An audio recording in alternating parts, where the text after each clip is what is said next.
Hello and welcome to Let's Play Warhammer 40,000 Rogue Trader with me, Bregaton. Rogue Trader is both developed and published by Owlcat Games and released on December 7th, 2023. It is a turn-based CRPG that takes place in the grim darkness of the far future where there is only war.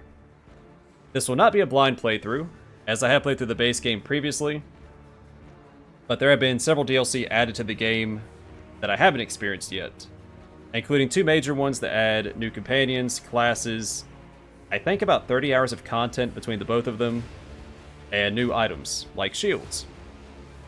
Then there's several other smaller DLC that add items and the like. So without any further ado, let's start a new game.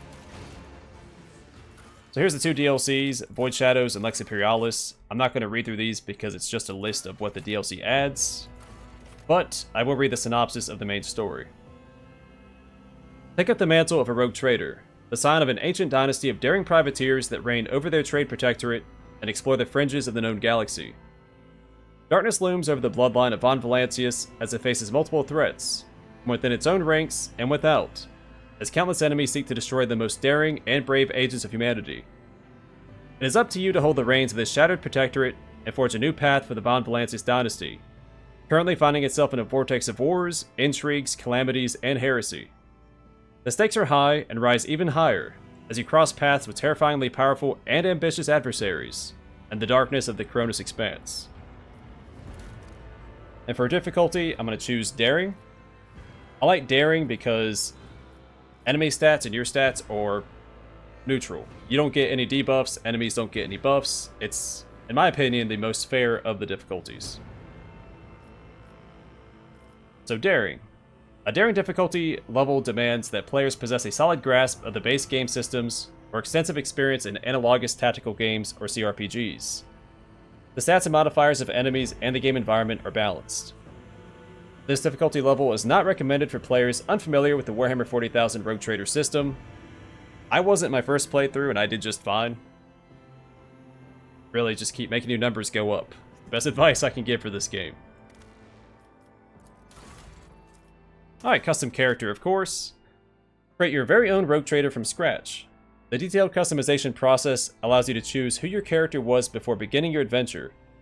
With a wide variety of options, you can determine their appearance, their characteristics, and their combat capabilities. Alright, I'm going to choose this portrait. These two were added with the Lex Imperialis DLC, because they are both arbiters. Also, the shields are added with the Lex Imperialis DLC. There's a couple other new portraits as well. Alright, an appearance. We'll go through this real quick.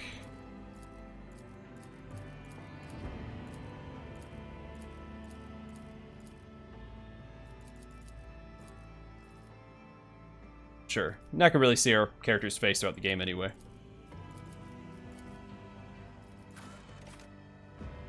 I think I'll stick with this hairstyle. I once had a hairstyle similar to that. Make it a darker gray, reminiscent of my black and gray hair.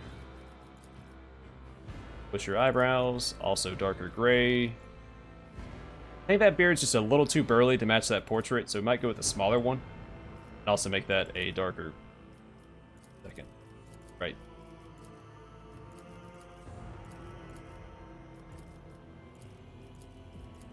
There it is. Alright. A tattoo. I think because I'm going to select the Arbitrator's background. We'll do an Aquila on the back, and... I kind of like the idea of the chains. Like we're bound to the law.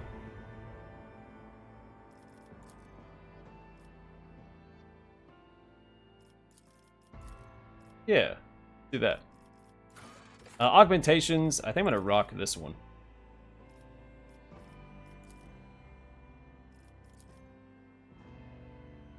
Macro cannons for the Emperor! I don't need luck. I have strategy. I'm going to go with Pragmatic Male. Alright, we get to choose our Homeworld. I'm going to go with the Forge World, because I like Forge Worlds. I also like Death Worlds a lot, but I did that in my first playthrough. So the Forge World. Forge Worlds are the domain of the Adeptus Mechanicus, entire planets ceded to the demands of the vast macro industries Each is a manufacturing super complex of unimaginable capacity and power. Over the millennia, different Forge worlds have become especially renowned for their philosophies or ways of war. These are often colored by the technologies they specialize in manufacturing.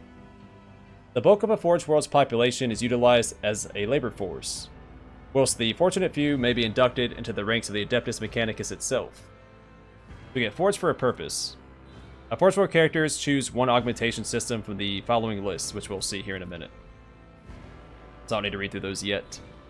We get +5 to intelligence, +5 to toughness, -5 to fellowship, but we can make up for that with intelligence down here. So talents that are available to a Forge World Homeworlder. Pinnacle of Weaponry. The first attack in combat with any plasma, melter, or power weapon deals additional damage equal to intelligence bonus. For the remainder of combat, the bonus damage is decreased to intelligence bonus divided by 2. Fires of the Forge. Forge World characters gain plus toughness bonus deflection against the burning effect and flame weapons. And Seal of the Forge, which is the primary reason I'm taking this. While wearing heavy armor, Forge World characters gain +1 MP or movement point, +1 deflection, and cannot fall prone. Persistence of the Forge. Forge World characters gain a stacking +10% bonus to hit chance and dodge reduction against any target they hit with a single target attack. Successful critical hits from single target attacks increase the hit chance and dodge reduction by +20%. And Calculated Relations, which helps compensate for the -5 to Fellowship. Forge World characters can use Persuasion, Coercion, and Commerce based on Intelligence instead of Fellowship. It's pretty good. Basically get to double dip, just using Intelligence. Alright, so now we have to choose our subsystem. So Analytic System. Forge World characters gain they get a % critical hit chance based off your Intelligence. Locomotion System. Forge World characters gain MP and % dodge based off your agility. And Subskin Armor.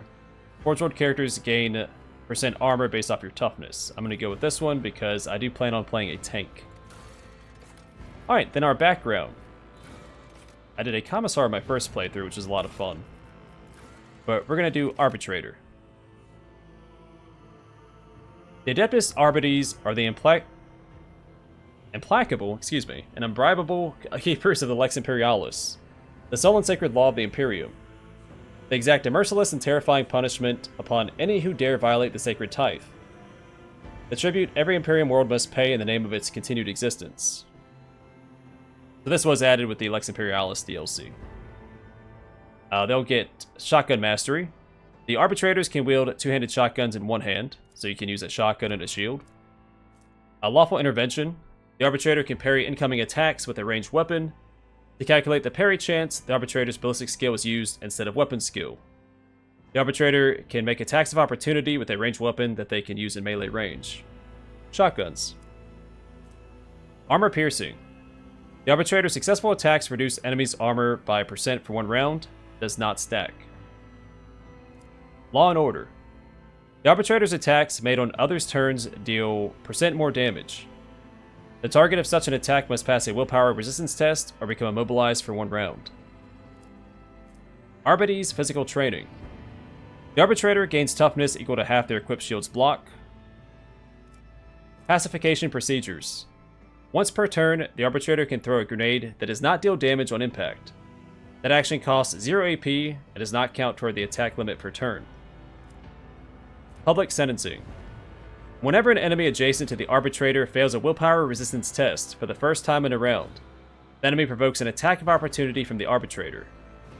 If multiple enemies fail this test at the same time, the attack of opportunity is triggered against one of them randomly.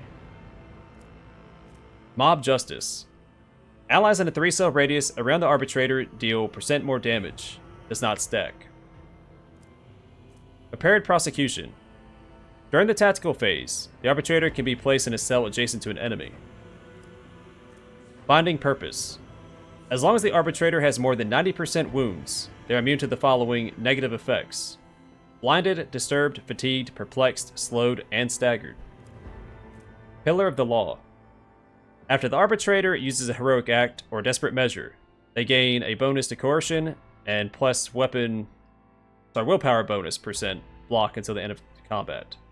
so they get coercion and a block chance. The Steady Hand of Justice. With a one-handed shock baton or a one-handed power maul equipped, the Arbitrator gains plus 10% to parry and reduces the weapon skill of enemies hit with this weapon by minus 10 till the end of combat. Does not stack. This weapon also deals plus 25% more critical damage. Alright, then we have subclasses of the Arbitrators. So the Vigilant, I'm going to go Subductor. I already know that that's the subclass I plan on taking. Oh, did I miss some? No, I did not. Yeah, we'll go ahead and read all three of these since they are new. So, Vigilant. For every target, there is a bullet. Your former squad was responsible for eradicating heretics who had defied the Lex Imperialis. You learn to utilize different ammo types to best suit a given situation or take down a specific enemy. By choosing your arsenal wisely and targeting the leaders of the Resistance, you always completed your objective in the God Emperor's name. So I think this is more shotgun focused. Yeah, ballistic skill and perception. Castigator. An Arbitrator's order is the voice of the Lex Imperialis. Your squad was in charge of collecting the sacred tithe from debtors and suppressing any resistance shown. Your commands bellow with unshakable confidence honed by years of service, making allies and offenders alike comply. For none dare protest when you give voice to your will. Hundreds of criminals have fallen to their knees and begged for mercy upon hearing your deafening order to surrender. All of them face swift and harsh judgment. So if this is my first playthrough, probably what I would have done. But this will not be a dogmatic playthrough, as I've already done that. I actually plan on this being a Iconoclast playthrough. I feel like if I take Castigator, I'm kind of locked into the dogmatic option. I'm really going Arbites. I should be locked into dogmatic anyway, but I'm going to try and roleplay my way out of that. But anyway, Subductor. The shield of the Adeptus Arbites separates the law from the lawless, and the truth from the detestable lie. Before your ascension, you're part of a squad tasked with keeping crowds from rioting and dangerous criminals from escaping. As long as you have your shield, you're prepared to face any threat and push it back outside the perimeter.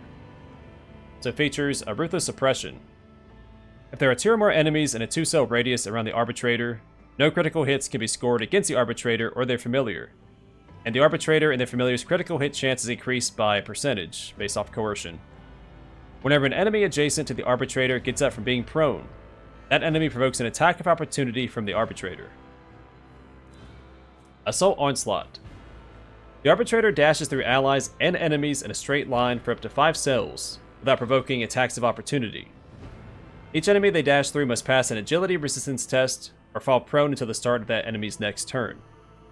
This ability can only be used with the shield equipped, which is convenient because I'll be using a shield.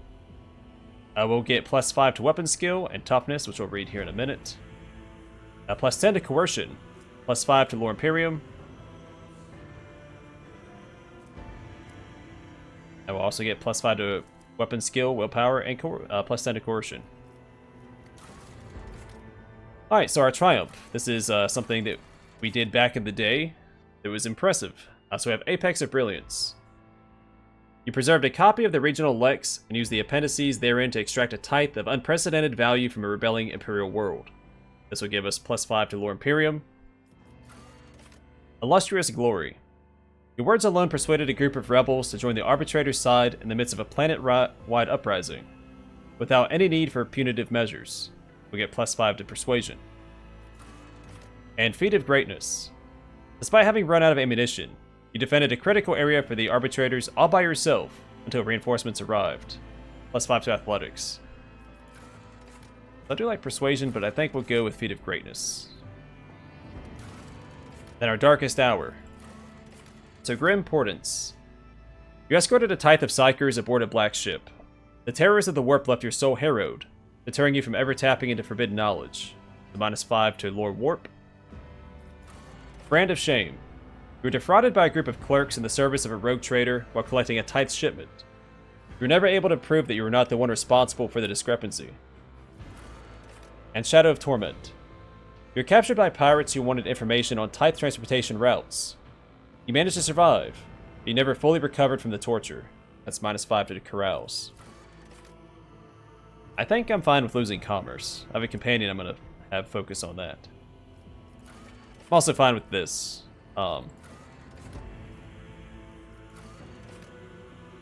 Yeah, I think either one of these two is fine. But I think I'm going to focus on willpower, so it would make sense for this to have affected my character if he has a robust willpower.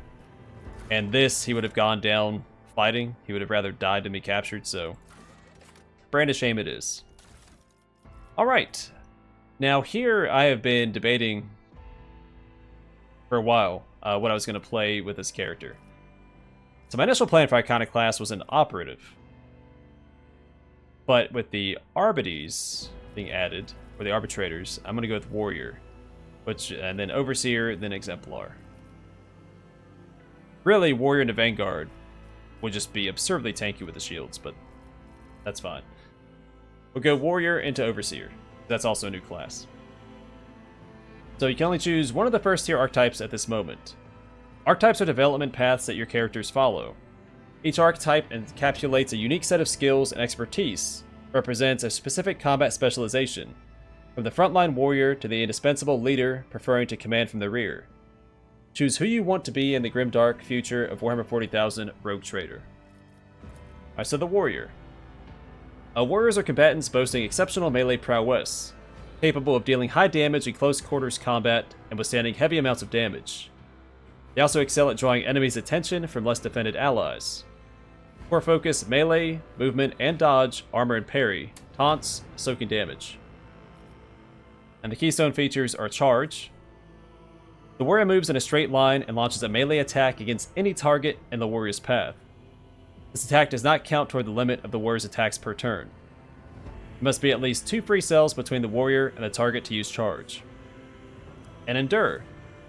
Until the warrior's next turn, they gain deflection and temporary wounds. One's based off your toughness, and one's based off your character level. Then Daring Breach is their ultimate ability. The warrior immediately restores all AP and MP and gains plus agility bonus MP until the end of the turn. They do not lose MP after performing attacks. Normally, after your attack, you can't move. This negates that. The warrior has no limit on melee weapon attacks this turn. Normally, you can only attack once until later on and you unlock more attacks, but this again negates that whole system. And then Daring Breach, the Desperate Measure versus the Heroic Act. So the warrior immediately restores all AP and gains agility bonus movement points until the end of the turn. The warrior has no limit on melee weapon attacks this turn, and then starting from the next round until the end of combat, the warrior cannot use charge and their MP are reduced by -3. And of course we focus on weapon skill, toughness, carouse, and athletics. I'm also going to focus on coercion and strength. I may not worry too much about carouse in this character. Weapon skill will be our primary focus, and then we want some toughness. Willpower, of course. We'll do a couple into that, and intelligence. And we have to read these, of course. So, weapon skill. A weapon skill reflects a character's competence in all forms of close combat. It increases their parry and reduces enemy parry chance against melee attacks. It also increases chances of scoring a critical hit in melee combat. Also, real quick, let's do some strength as well. I feel like I'm splitting my character up a little too much. The primary focus will be weapon skill and strength. But either way, ballistic skill reflects a character's accuracy with all forms of ranged weapons and determines the trajectory of shots in a burst. A high ballistic skill indicates that a character is a skilled marksman, someone to be feared in a gunfight or skirmish. The base hit chance for ranged attacks within a weapon's effective range is based off your ballistic skill percentage. Strength represents how physically strong a character is. It affects the damage a character inflicts with melee weapons and allows them to lift heavier objects. For each point of a strength bonus, characters deal plus 5% more damage with one-handed melee weapons and plus 10% more damage with two-handed melee weapons. It also affects the athletic skill. Toughness defines how easily a character can shrug off pain, as well as how easily they can resist toxins, poisonous environments, diseases, and other physical ailments. It increases the chance of resisting negative physical effects and the amount of a character's wounds. For each point of a toughness bonus, characters gain plus 10% wounds. It also affects the corral skill. Agility. Measures a character's quickness, reflexes, and poise. High agility allows a character to manipulate delicate explosives with finesse, or to keep their footing when crossing treacherous terrain. It improves the character's initiative, dodge chance, and reaction. If the character uses a melee weapon, their dodge reduction is equal to half of their agility. It also affects the demolition skill. Intelligence is a measurement of the character's acumen, reason, and knowledge. For each point of an intelligence bonus, characters deal plus 5% more damage with non-burst range area attacks. It also affects the Lore Imperium, Lore Warp, Lore Xenos, Logic, Medicae, and Tech Use skills. Perception describes how well a character perceives their surroundings. Characters with high perception can pick out a stray bolter shell casing in between the day-to-day morass of an underhive, or even tell when someone is being deceitful. It also affects the awareness skill, reduces enemy dodge chance against a character's attacks. Willpower reflects a character's ability to withstand the horrors of the warp, the terrors of space, the dreadful opponents they are bound to encounter in the Cronus Expanse. High willpower allows characters to exert control over a crowd or interrogate a heretic. It also increases the chances of resisting negative mental effects and psychic powers. And Fellowship. I guess my favorite characteristic, actually. Represents a character's ability to interact with other creatures, to deceive, charm, or befriend them. High Fellowship will help a character find a way to approach a gathering of unsociable servants, or to effortlessly make deals with treacherous merchants. It also affects the persuasion, coercion, and commerce skills. Then our skills themselves. Athletics. This skill is affected by the strength characteristic. It represents a character's ability to traverse difficult terrain, for example, to leap over collapsed sections of the deck or climb over slippery rocks. Awareness. This skill is affected by the perception characteristic. It encompasses the subconscious ability to react to things that the conscious mind may not perceive. Awareness allows a character to notice traps, cleverly hidden objects, secret passages, and unusual or suspicious elements in the environment. Carouse. This skill is affected by the toughness characteristic. It represents the ability to resist negative effects applied by some poisons, stimulators, or alcohol. May give access to new dialogue options. Coercion. This skill is affected by the Fellowship characteristic. It represents a character's talent to manipulate other people through intimidation and reach their desired goals via threats and pressure during dialogue. Commerce. This skill is affected by the Fellowship characteristic. It represents a character's business sense and their ability to make profitable bargains. May give access to new dialogue options. Demolition. This skill is affected by the Agility characteristic. It is used to deactivate traps. It also allows the use of explosives to blast containers open or break through closed doors and block passages. Logic. This skill is affected by the Intelligence characteristic. It makes a character's rational arguments more convincing and allows them to notice any logical inconsistencies in other people's words. Also, it helps to operate cogitators more efficiently. May give access to new dialogue options. Lore Imperium. This skill is affected by the Intelligence characteristic. It reflects a character's understanding of the Imperium's tenets, history, and structure. May give access to new dialogue options.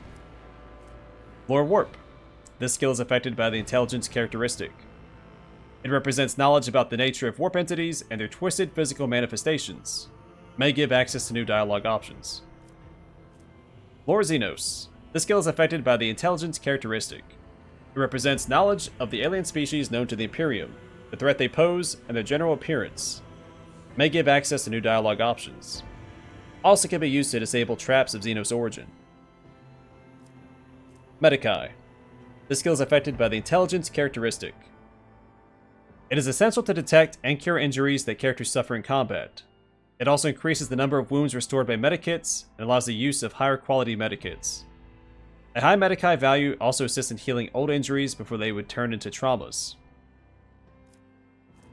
And traumas are permanent debuffs if you don't heal your injuries in time. Persuasion. This skill is affected by the Fellowship characteristic. It represents a character's talent to manipulate other people through negotiation. It allows a character to reach their desired goals in dialogues by making good impressions and peacefully convincing others to agree with their point. And Tech Use. The skill is affected by the Intelligence characteristic. It represents a character's ability to use or repair complex mechanical items.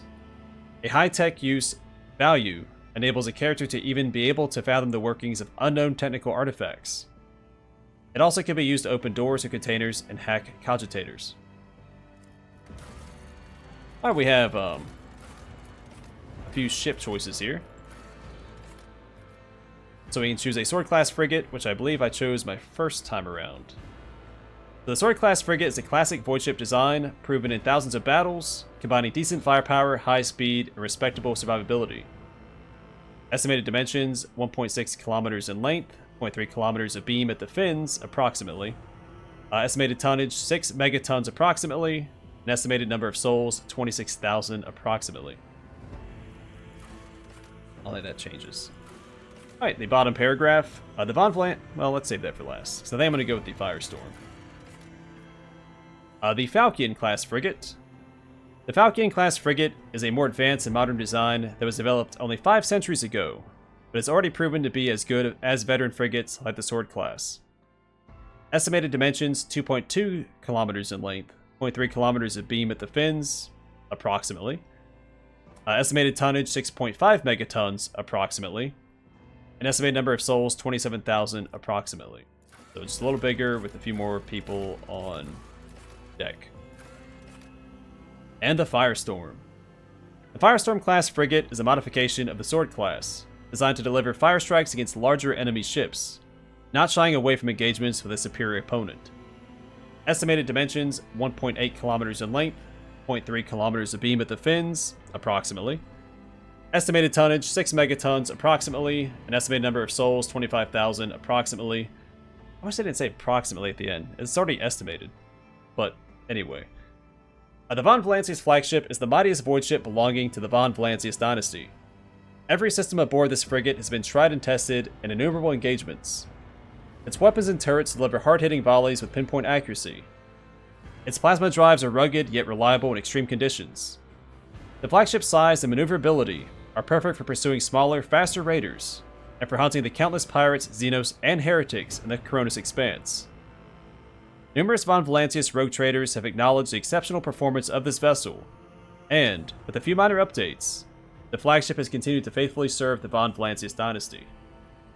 We'll edit our name, of course, to the lady at his side. It's actually a reference to a song. If you can guess it, you get 6 Bring It Down points. Won't be Ignatius, will also be Donnie Dawson, which is also a reference to that same song. Not the first name, but the last name. Alright, and there's our handsome lad, ready to conquer the Coronis Expanse. Looking good. I do like that Arbites outfit. Oh, and by the way, the Adeptus Arbites are essentially Judge Dredd.